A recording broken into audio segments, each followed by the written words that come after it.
Great, thank you, Chad. I am Brian Frazier with the Office of Adult Education. Hello, good morning, everyone. Sue, you want to introduce yourself?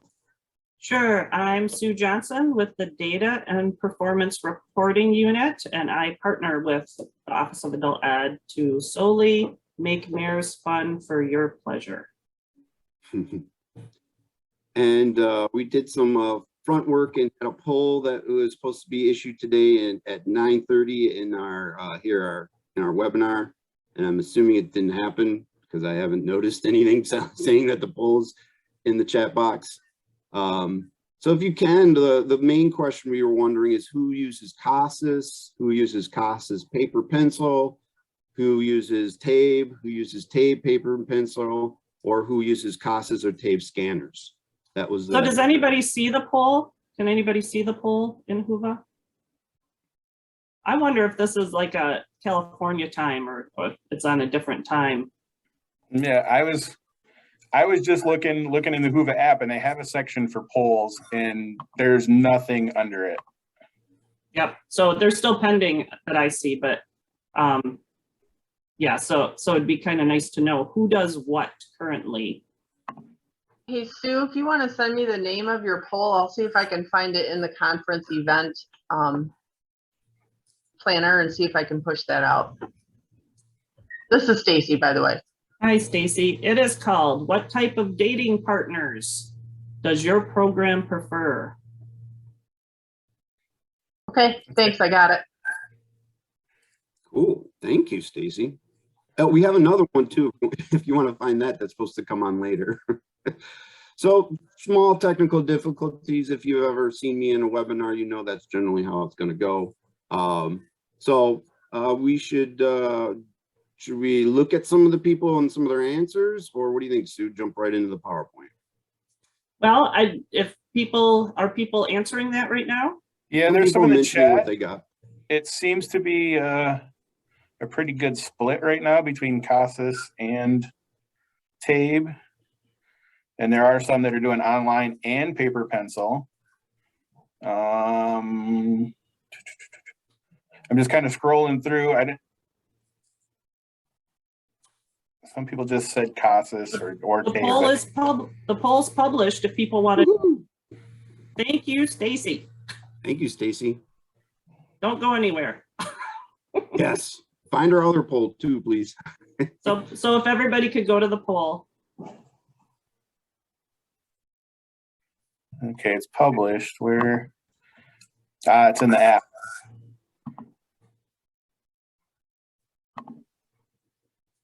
So results are coming in. Cool. So we'll give it one more minute, see if we can get some results, see what people say. This is a $1 million match theme, and we'll get into that here in a second when I start the PowerPoint. But we wanted a poll to kind of get an idea where you guys are at.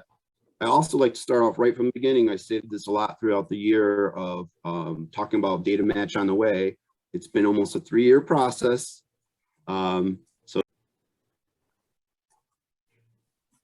let's see. Oh, there we go. I finally won it. It took 4 tries. Who wants data match? Welcome to the MAERS data match webinar. Okay, that was enough. That was annoying music. So we start off a little funny PowerPoint here to kind of say the difference between manual data entry versus data match assessment data entry. So if you think of Garfield, you do manual data entry, and Garfield kind of like at some point when you're doing this all day long, you're like, I just don't care anymore. This is terrible. So nope, you don't want to date Garfield. But data match assessment data entry, it's more easy, it's chill, it's laid back. You can hang out in the sun, catch some rays. You definitely would love to date data match entry. Manual data entry, it's slow going, you get tired and droopy and feel tired, and it's just a long day's work. So you don't always want to date manual data entry, assessment entry. Data match assessment entry, it's cool. He's got a great smile. It's easygoing. It takes less time, makes your day less stressful. You definitely want to date the tramp for data match entry. Manual data entry, stare at the computer screens for so long, you go goofy and silly, like Brick and Anchorman, and you don't want to stare all that time doing the manual data entry for assessments. So you do not want to date that. Data match assessment entry, you can sit back, relax, grow a mustache, Ron Burgundy style, and chill. I like my hand with my tattoos. You know it's authentic. It's my hand that I'd like to date Anchorman. That would be great. Manual data entry, again, you're just staring at the screen, typing in the information. It takes forever. Start thinking about donuts and drooling all over yourself. We don't want to date manual data entry. And then the really super great one, Duff Beer. You just really want to data match that and have a lot of fun, have a good time, take it easy. And we'll go ahead and we're going to super like data match entry. So make sure it's a match, and MAERS Data Match wants you to. So we're going to take it over to Sue, who's going to actually start the serious part of our presentation. What do you mean serious? This is actually the fun part. This is all about MAERS. We've got how many people here, Chad? 60 plus? You guys love MAERS. So this is the actual fun part. We're going to talk about data. So I'm sharing a PowerPoint, and I put this PowerPoint up, I think it was mid-August, and you can find this PowerPoint on the Adult Ed website on the MAERS page. You can find it, it's still on the welcome page when you log into MAERS. I have a link there, and I also attached it to the session here on Whova. So, but what I'm gonna do, if you can just bear with me for a minute, we had a lot of changes to our assessment screens back in August. And I created this PowerPoint to introduce you to those screen changes, but to also prep you for the data match piece that was coming a few months later. And so when all the screen changes went live, which there were a lot of changes to that module, I expected to have a lot of emails, a lot of phone calls, asking, hey, what the heck happened? And I heard crickets. I heard nothing from anybody, which to me, no news is good news. And it tells me how savvy you guys are in MAERS and that you were able just to flow right into these changes with no issues. And I really appreciate that. It also told me that maybe I got the PowerPoint out early enough and that everybody read it and it was clear and concise. And I want to thank Moira because she did read the PowerPoint before I published it to make sure it made sense. So I'm really pleased that I didn't get a lot of feedback or anything on just the screen changes. But I know this whole session is on the assessment data match, but we did have some functionality changes with our screens that I'm not quite sure if people are aware of yet. And so I wanted to just take a few minutes just to address some of the screen changes and those functionality pieces. And then if people do have comments or questions, they can throw it in the chat and Chad can let me know. So bear with me for just a minute. I'm going to pass through some of these slides because entering an assessment pretty much stayed the same. But I wanted to talk about once you enter an assessment, we added this function, the EFL level. As soon as we know what the module is and the score, the level is immediate. You don't have to click submit to see the level of your participant, which was a pretty cool feature. We changed the anchor module to be bright orange, and the anchor module is the lowest functioning level for that participant from where they pre-tested, and this is where we place them on all the reports. So it is highlighted in orange, so you're aware. Also, we added a by user for each line item, so you know who manually entered or altered that data.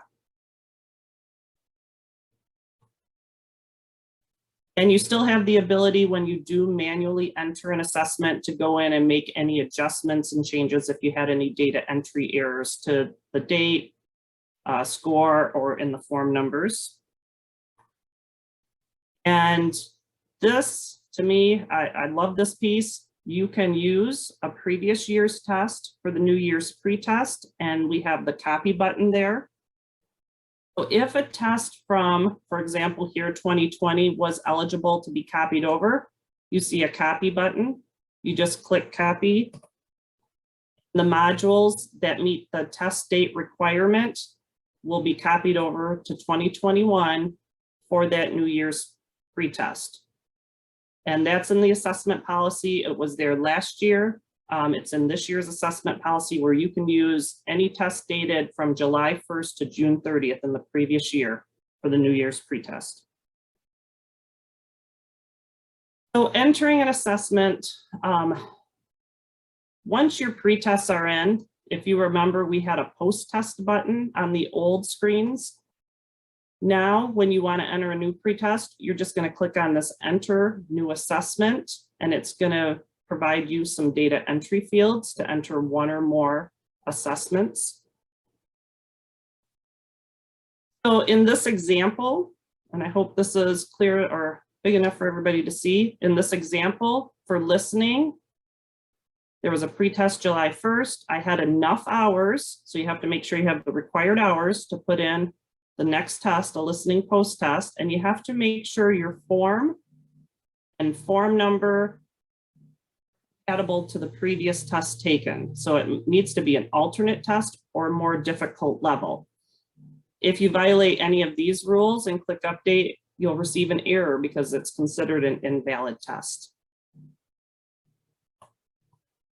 So once you successfully enter in that assessment, you can see I have a listening post test. You get an instant of what's the gain and what module are we calculating that from.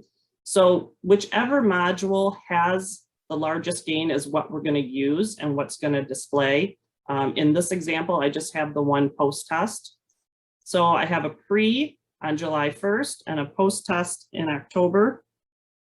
Now, here's the big change that many of you may not realize is there yet.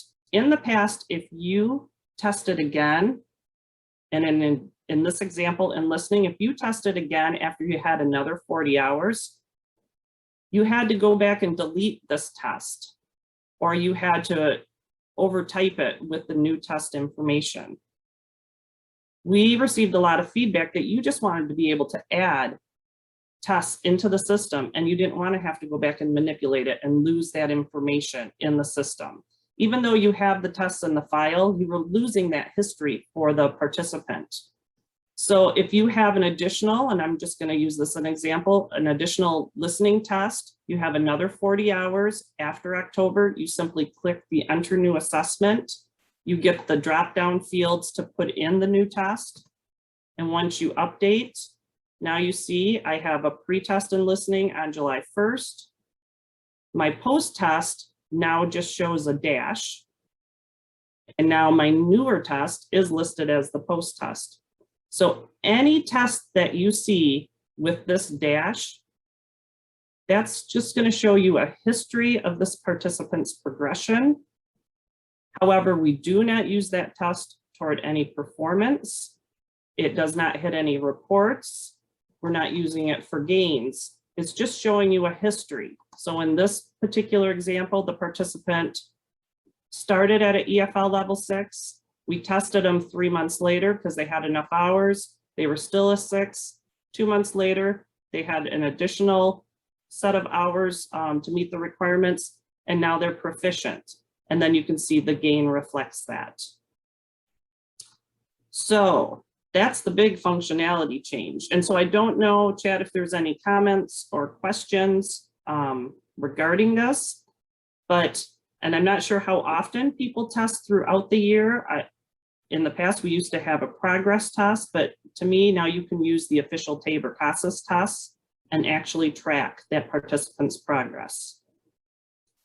The only question that's come through so far was related to copying over a test from the previous year. And it was like, is this going to be a new standard to be able to use any assessment from last year? Because I know right now with COVID and all that, they said, oh, any assessment from the previous year. Is that going to stay that way? I think that's where the question was, is it stay that way, or is this going to be a new change in the future back to the way it was before? So that's a policy that Brian actually is the assessment guru and does the policy every year. So Brian?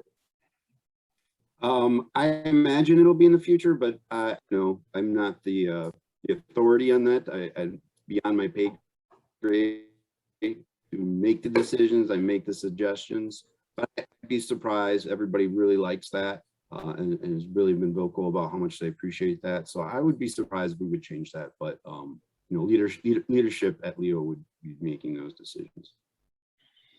And then do have a couple more that just popped in. With the screen you have up right now with the progress test, says, will it keep the higher test score? As far as for the gain? The gain? Yeah, Okay, the gain will I always, think that's what. the gain will always be determined from the pre-test to the post-test. So wherever, if there was an additional reading post-test and reading had a gain of 2, then we're going to display whatever module has the highest gain. Yeah, and it says if your second test is lower, will it keep the higher test score? So if this middle test was higher, so if this was a 1, this was a level 2, and then this went down to a level 1. Per the policy, we look at the first pre-test and the very last post-test. Anything with a dash is not going to be looked at for any gains. So as soon as there's a post-test in there, that's what we're looking at, is the post-test.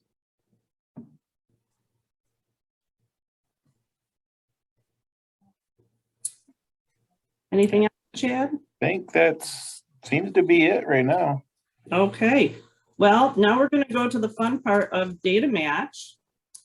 So again, I'm going to stick with the PowerPoint just for a short period of time, and then I'm going to move over to the testing system so you can see how all this interacts and how you can make changes to even the data matched items.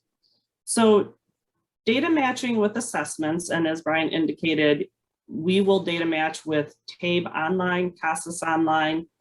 And if you do paper pencil, but you have a scanner and you do the scan upload, those also will come in and match. So first of all, how do we do this matching process? Very similar to GEDs. We're going to match on the first name, last name, and date of birth between MAERS and the online system you're utilizing. If these don't match verbatim, we're not going to get a match. And I've already had a call where someone said, hey, you know, in MAERS, my person is in by their legal name Joseph, but when they signed on to the e-test for CASAS, they typed in Joe. It's not going to match. It does have to be an exact match. If Joseph takes another test later on and he corrects his name or you correct his name in the system, any additional tests that show Joseph will then match. And then we worked with Joy, and I don't know if she's here, from Royal Oak, so she was a great help. She told us for CASAS online, and I don't know if TABE is similar, that you have the program has the ability to turn off the birth date feature. So when someone signs in to take an online CASAS test, they can turn it off so it's not required to put in a birth date, and which is what their program had done. It won't match. We have to have a birth date for it to match. So if you're not seeing matches, that's something to check to make sure that you have that date of birth feature turned on your online system.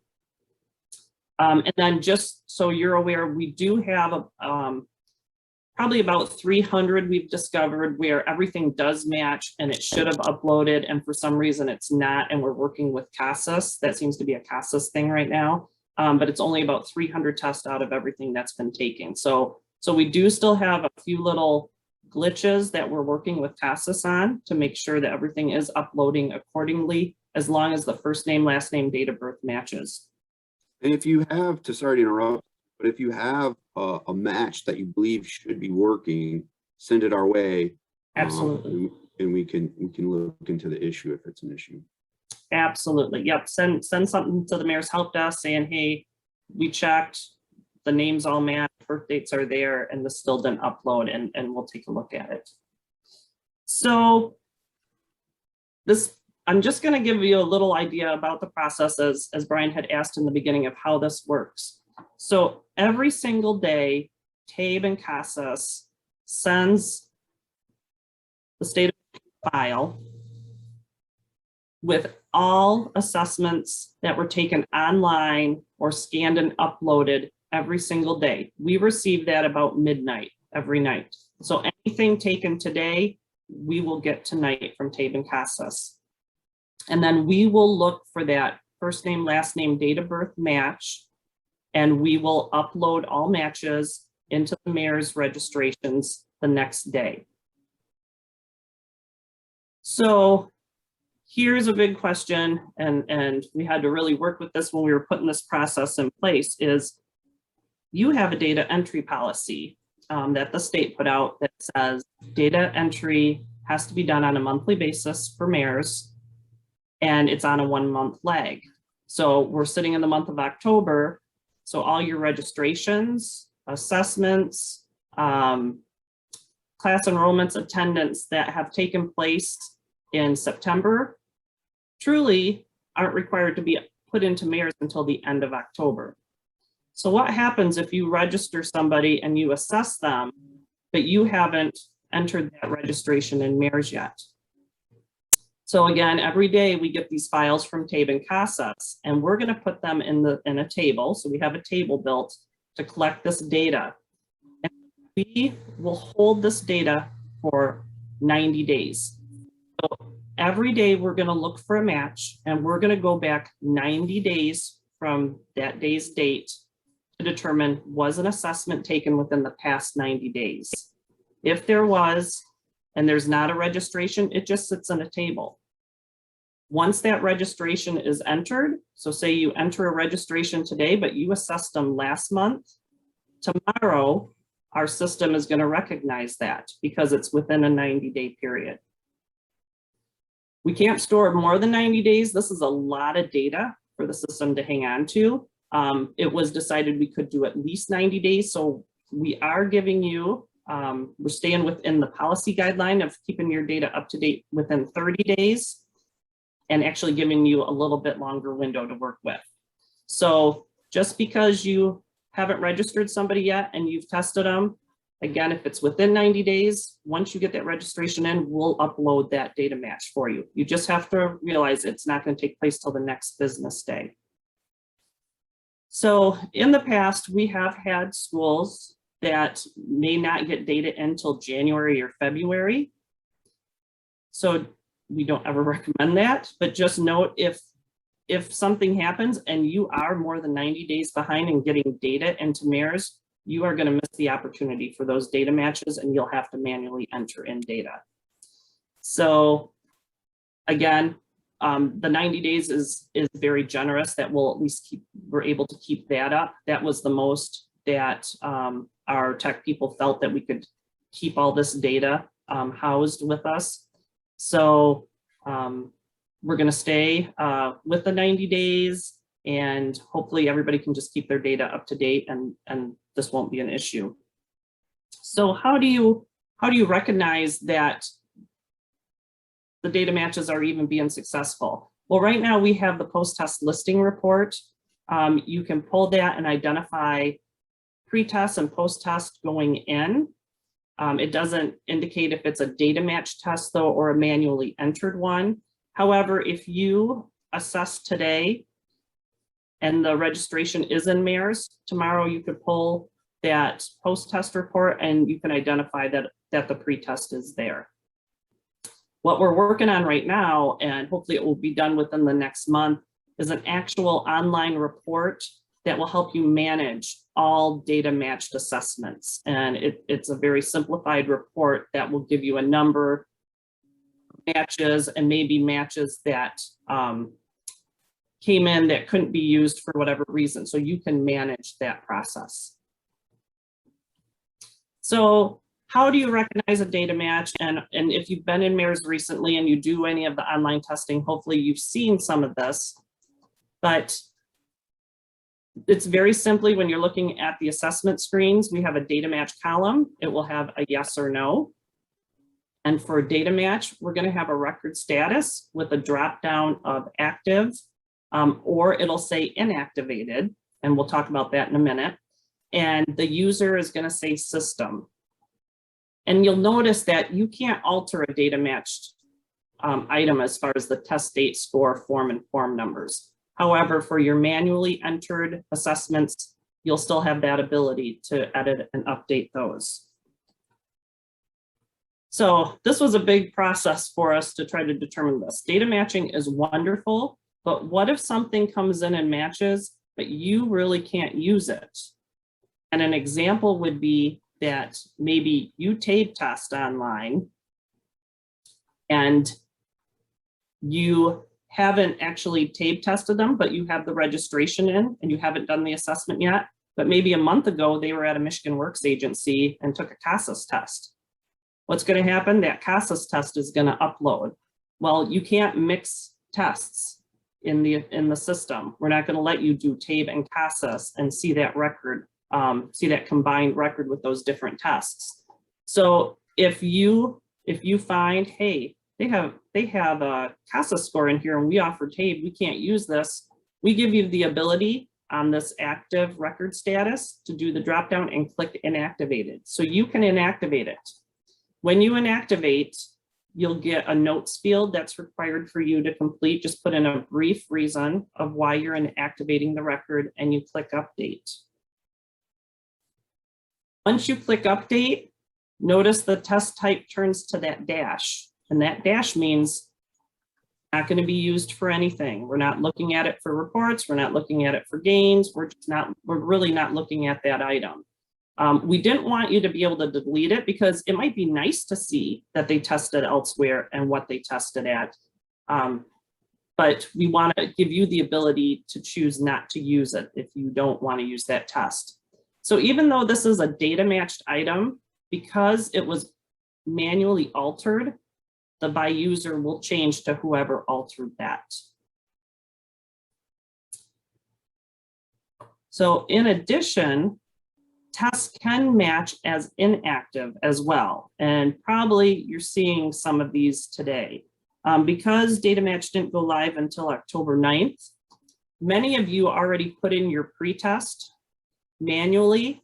Well, then we did that upload. And I believe it started with, because we did this on October 9th, I think it was July 10th forward, anything that we had a match on, we uploaded. Well, it uploaded, if we found a matching date, it uploaded as inactivated due to a business rule violation. We don't specify the rule. There's no way the system could really do that, which I'll explain a little later, because things could be inserted and activated for various reasons. But again, it comes in with that dash. We're not using it. If you come across this and you see this business rule violation, a good thing to look at is, okay, it's the exact same date and it's the exact same module. Well, nobody would test in the same module on the same date. So we automatically say it's a duplicate.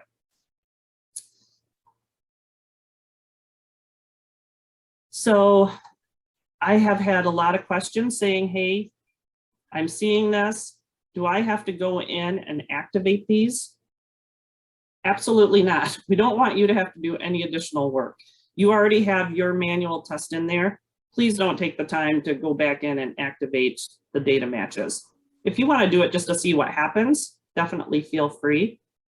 What you'd have to do is delete yours and then come back and activate the extra one, and then you'll see the data match one come in. But do not feel you have to go in and change those. But again, we just wanted you to be able to see that, hey, anytime a data match hits, we want it to hit that record. And then based on rules, we'll determine if it's an active or an inactive test. So some other reasons that a test might come in as inactive. If you offer ESL and a participant pre-tests, and in every module they're already proficient tested, those will all hit, but they'll hit as inactive because if somebody's proficient in every module, they don't qualify for services.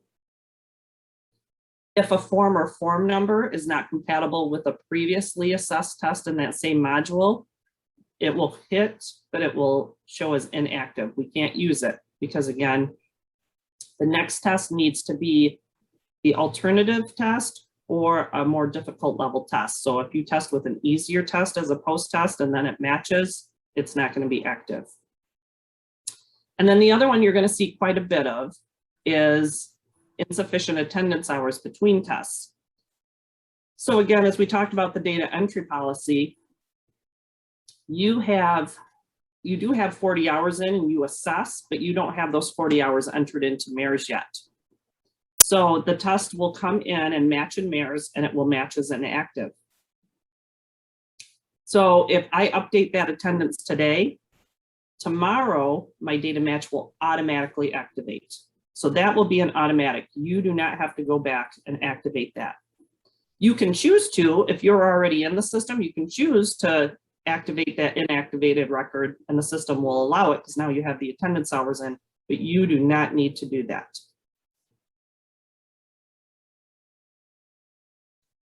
So what I want to do now, and I guess I'll stop chat. Is there any questions?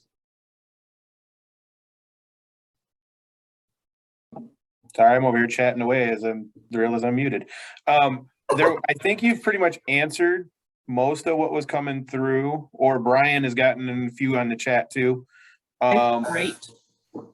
But the one that seems to be is, I think you answered if like they took a test somewhere else, it would still show up on ours, but may show up as inactive.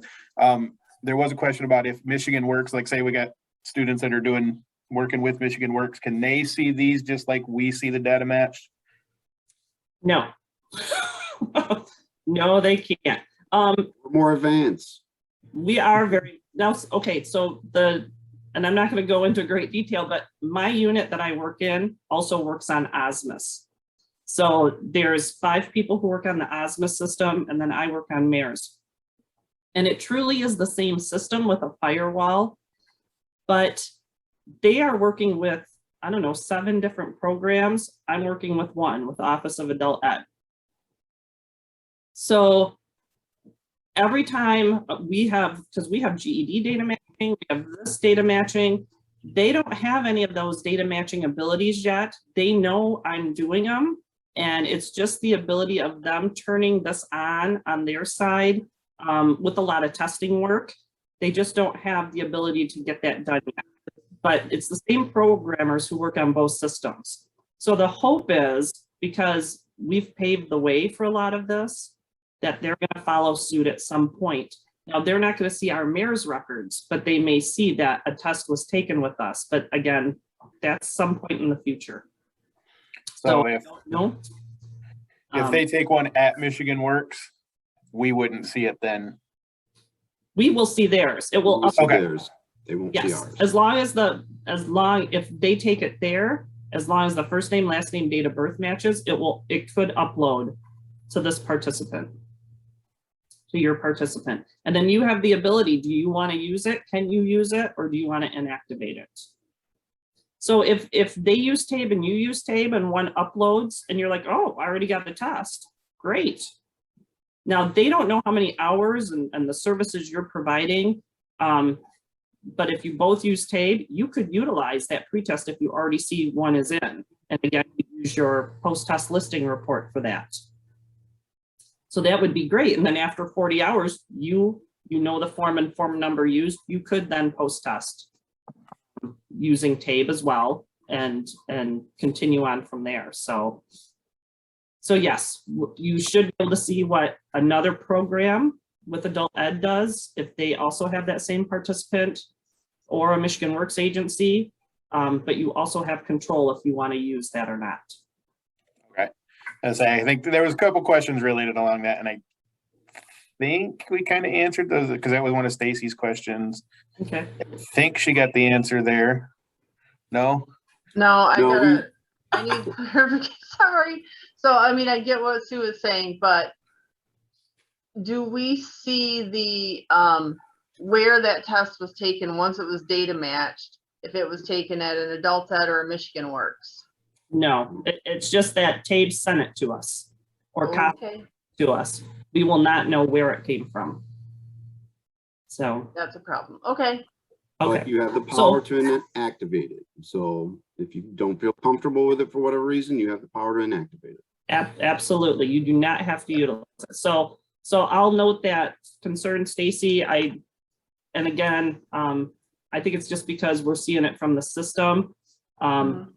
Maybe that's something that they can determine. Where did this come from and upload it? On your eligibility screens for your participants, there's a co-enrollment tab, if you remember. So you do your funding, your program types, there's a co-enrollment. That uploads if they're co-enrolled with a Michigan Works agency, see what agency they're with. There is a match for that. So maybe that would help. it would. Thank you. Yep. And so I'm gonna move. there's one more that came through, and I think wouldn't we have to inactivate the test from somewhere else when they sign into CASAS at our site? It will not know what test would need to be given. So I think that's kind of, if we data match a test and we use that, I'm going to say you got to go into your CASAS yourself and then input data so it gives them the correct test when they retest. Right, if that makes sense. You'll want to look at what test is in MAERS, and then you need to test with an alternate or more difficult form. If you're going to, whatever test is in MAERS that you're using, you just need to use a different form. You can't use an easier form, and many times you can't use the same form. And that goes back to the publisher guidelines for that test, and follows their rules on that. So they provide us that information, and we make sure that every year we have that updated. I think we're good. Okay. So do you see my MAERS screen?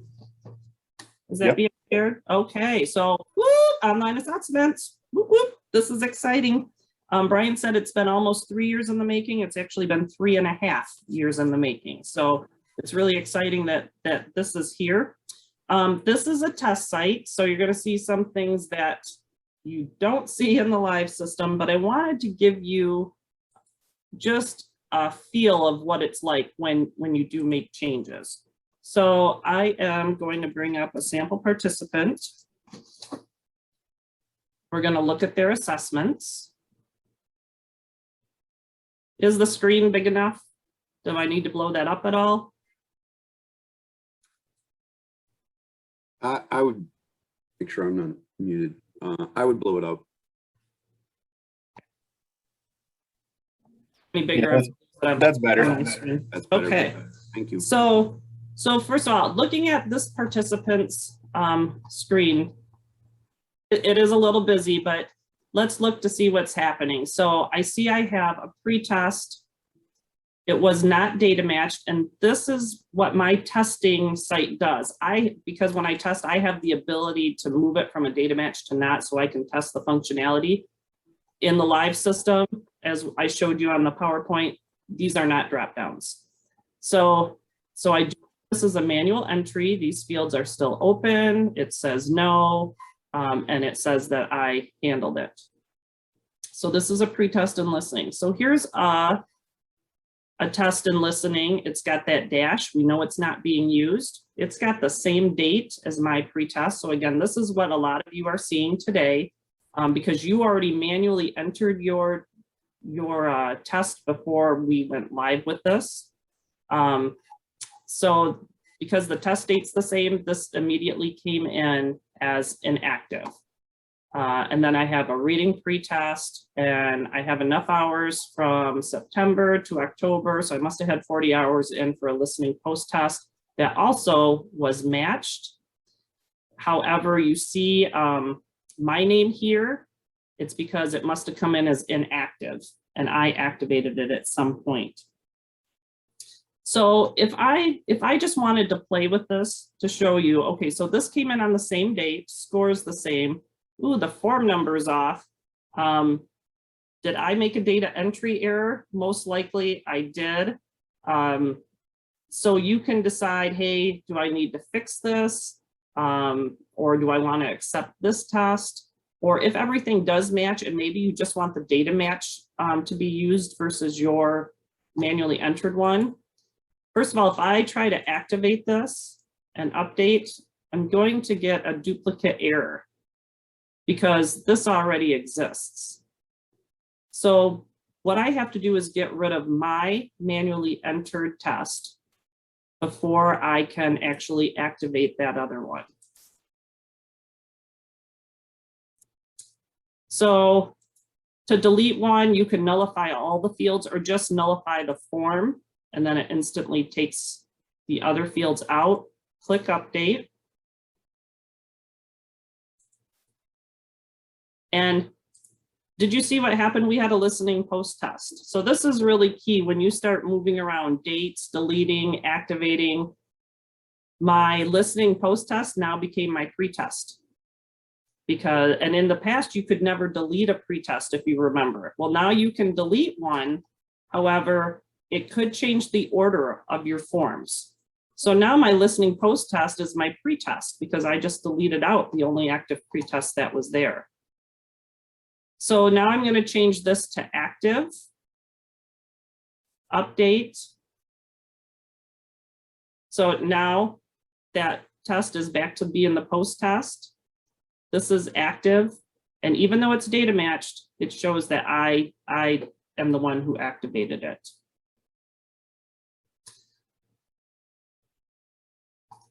So again, when you see those duplicates, if you've already entered something because, hey, they tested today, I want to get it in, and you got it in and didn't want to wait till the next day, that's fine. You do not have to go back and reactivate. However, you do have the ability to do that if you want to. We're not asking you to do that.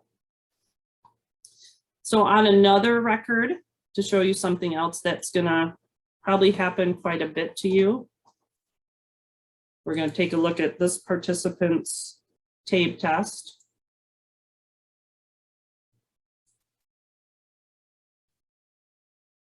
So this participant has a math pretest that's not data matched. It was manually entered by me. And there's also a math test. And again, it's got the dash, we're not using it, and it came in inactive due to a business rule violation. So again, I might have to look at this and look, okay, from July, this is October. So it's not a duplicate test. The score's higher. I tested with an 11E and this test came in with a 12E, which is a compatible form to post test in. So my guess is my hours are not up to date yet. So again, you're probably not going to these screens doing this. You're going to go right to the attendance screen, update your attendance. And then the very next day, this would change to active. But just to show you how this flows, I'm going to go to the attendance, take a look and see what I have. I only have 25 hours. September attendance isn't due till the end of October. I'm in October. Hey, they had another 25 this month. I'm going to update this. Go back to the assessment screen.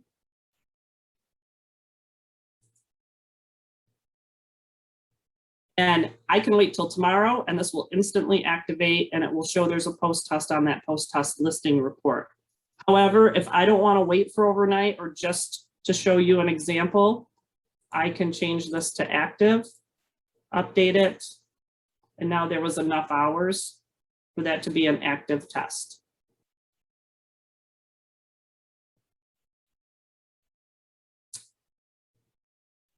So the other piece I want to show you, which is also part of the PowerPoint, is there are a lot of tests taken. These screens for the assessment screens can be very overwhelming when you're looking at them.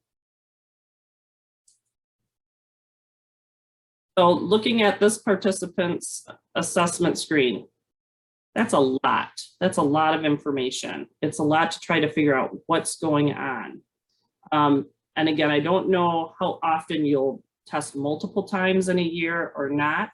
But if you even TABE test, there's up to 3 modules to pre-test and up to 3 modules to post-test. So you'd still be looking at least 6 lines here. So we added these filters above. So if you wanted to narrow your search, and if I just wanted to look at math, I can just click on math, and then I can see I have a math pre-test. I have a math post-test. I can see if it's a data match or not, if I altered it. I can see if there's anything inactive.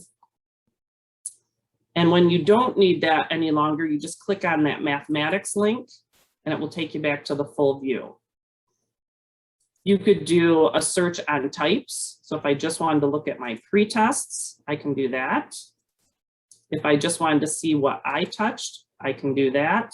If you wanted to do a combination, maybe I want to look at math, reading, and I want to look at all the post-tests, I can do that. So you can do a combination of various things. If you've narrowed your search, like here, I'm just looking at reading, and maybe I have another reading test I want to put in. From here, I can click Enter New Assessments. And even though I can enter in any module, if I just want to look at my reading scores, I can just put in an additional reading line item and take a look at that and then update. So we've added the tools. Just I don't know, again, how, to me, reports, you usually look at reports, or at least that's how I feel you would do it, versus you go to these screens and stare at them to see what's going on with the person. But if you do go back to the screen and you do want to see those refined views, it gives you the ability to do that. So just some other things to be aware of is, if you're like me, when you do data entry, if you get a red alert, I tend to blow past it, try again, get frustrated.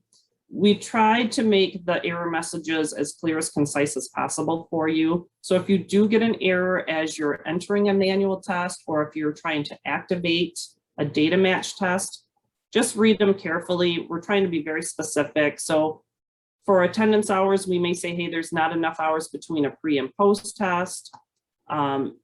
Or if you have one of those middle tests and you're trying to put in a post test, we're going to tell you it's between that middle test and post test. You don't have enough hours. Or if your forms are incompatible, we're going to tell you what module and between which dates that we're seeing that error violation. So just overall, because I know we're coming to a close and we got another poll to do, for manual entries, we follow the current year's assessment policy. Your forms and assessments have to have the proper number of hours and compatible forms, and you have to be in range test scores. And if you're not, you'll receive alerts.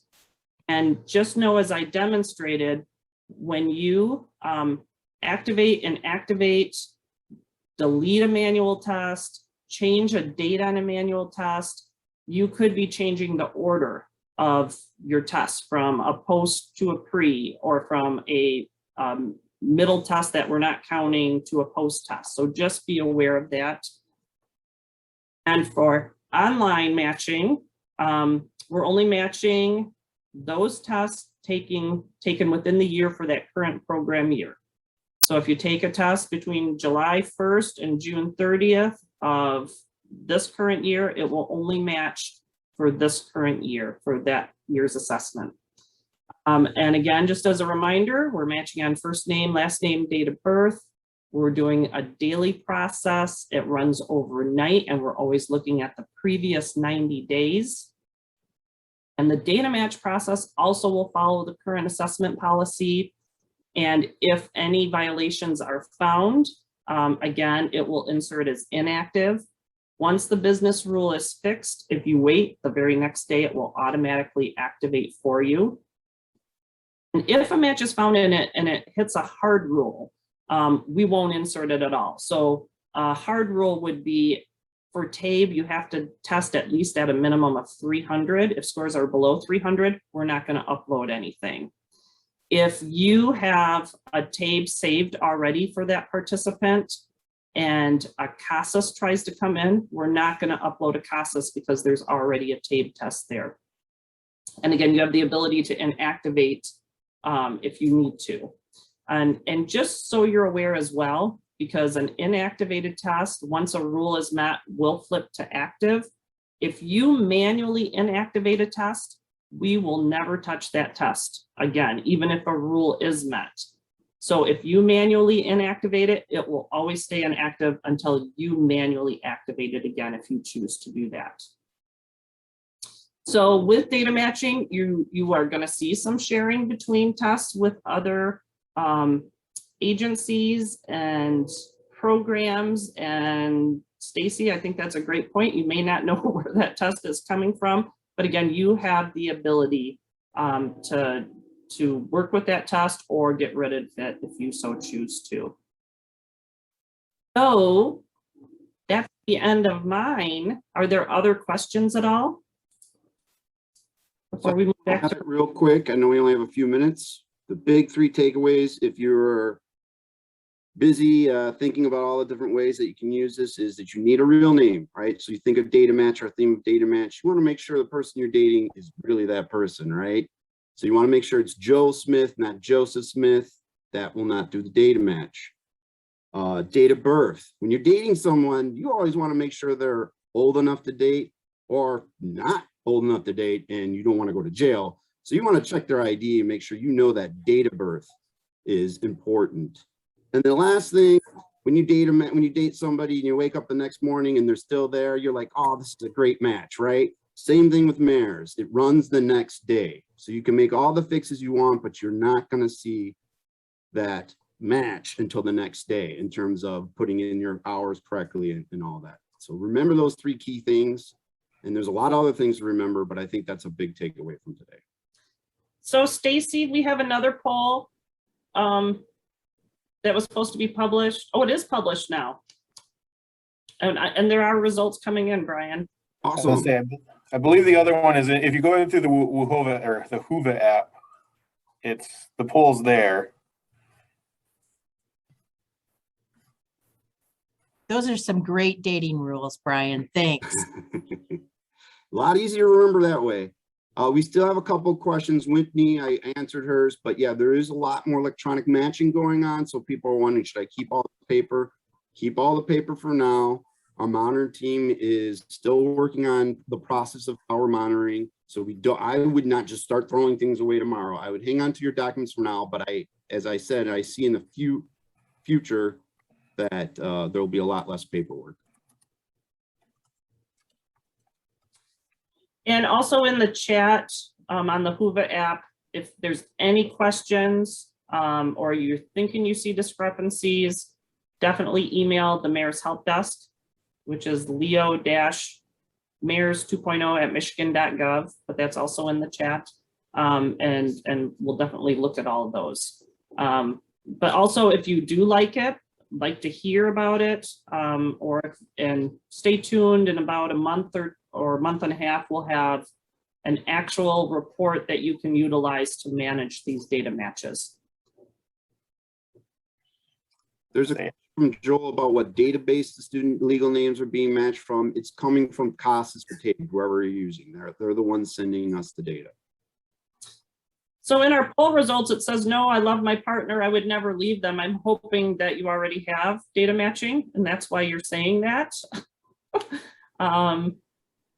So we do have a few saying that they will switch over, and some do need to think about it, which understandable. I mean, data matching is happening whether you need to think about it or not. If you do online testing, so again, you'll be seeing these things hitting. But again, you do have control over what you want to use and what you can and can't use. And real quick, again, the question, data match, does it have to match all 3? Yes, that's what we've been highlighting the whole day. You need your first name, your last name, the date of birth. You need all 3. So it's very, very important if you're using it online that you have all 3. Man, I love this. Brian's doing my job for me. There you go, Brian. So there is a question I see. Is there a MAERS report that gives pre-test and post-test scores for all students? It's called the, it's on the reports. It's the ASER, which it's the participant enrollment report. You can pull that up and it will give the anchor pretests. It will say your anchor level, not actual score, but it will give your anchor level, EFL, and then if a post test was taken, what that EFL is, where we're pulling the gain actually. And when is it gone? When did it go live, Sue? When were we dancing and celebrating? We saw all the data matches. When was that? October 9th. October 9th. So October 9th. it's there, it's working. If you want to stick to paper pencil, which is completely fine, I highly recommend investing into a scanner. And TABE and CASAS can tell you what kind of scanners to use for that. And then you can still continue with paper pencil. You want to keep it in that way. Use your scanner, it goes in the system. We're still, as Sue mentioned, we're still a little unsure about the CASAS scanner because we don't know anybody using it. So please, if you find out anybody out there who's using our CASAS scanner, let us know so we can double check and verify that it's working. But in theory, it should be working. Yep. And so any other questions that I see in the chat, I'll try to go back and answer them through the session. I guess I'm able to do that, right? I see one in the Q&A. I don't know if the Q&A has been monitored. It says, question about data matching on assessments. TOPS Pro does not use a one-digit date code, example 6/6/1999, and MAERS uses a two-digit 6/06/1999. She thinks this is why her assessment data is not being matched. So Kelly, send me some examples, give me some actual tests taken, and I will check with our programmer. So you're saying TOPS Pro just does the one digit Right. Yes. for the birth date. I assume that's for the birth date. Yes. Okay. Okay. Send me one or two examples and I'll send it to the programmer and they can look to see if they're in the files.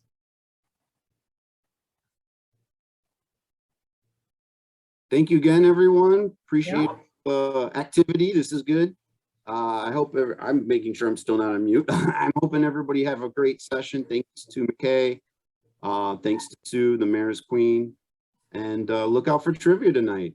It's on. We're ready to go. Join us for trivia. A lot of state people will be joining tonight. Seeing if my microphone works. Oh, yep. Hi, Stephanie. Hi. Oh, good. Thank you. Great session. Thanks. Thank you. So Kelly, you're still on. You were asking about the 40 minimum hours. Will that ever change? Will they ever go back to that? For anybody that graduates before they get 40 hours of instruction, we can still post test them, but we don't have to, they can have less than 40 hours. Why would you want to do that? Oh, Yeah. I can't hear you. Hang on. Did you mute yourself, Tammy? I was in a discussion. I'm sorry. Okay, sorry. Tammy and I are sharing a speaker there. Okay. Okay, so we used to have that waiver, and the waiver was if they earn their GED or high school diploma or equivalent, Right. then we'd let you do that. But now if somebody earns their high school diploma or is your gain. So before that wasn't a gain, that was an outcome. Now it's an actual gain when they actually earn the credential. So, Okay. So it doesn't matter if we don't post test them then. correct. And the EFL snapshot report has a column that excludes them from the post-test rate. So it doesn't hurt your post-test rate either. And that's the Awesome. post-test Okay, thank right you. we recommend to fix fiscal agents to use when they determine their performance for 107 for post-test rate. Okay, That's the awesome. one we Thank you. recommend. Thank you. Sue, does it count them as a gain in the situation where they got their diploma, but only if they had a pre-test at level 5 or higher, or does it even if they had a 4? It's still a gain. If they earn that credential, it's a gain. Okay. Thank you. You're welcome.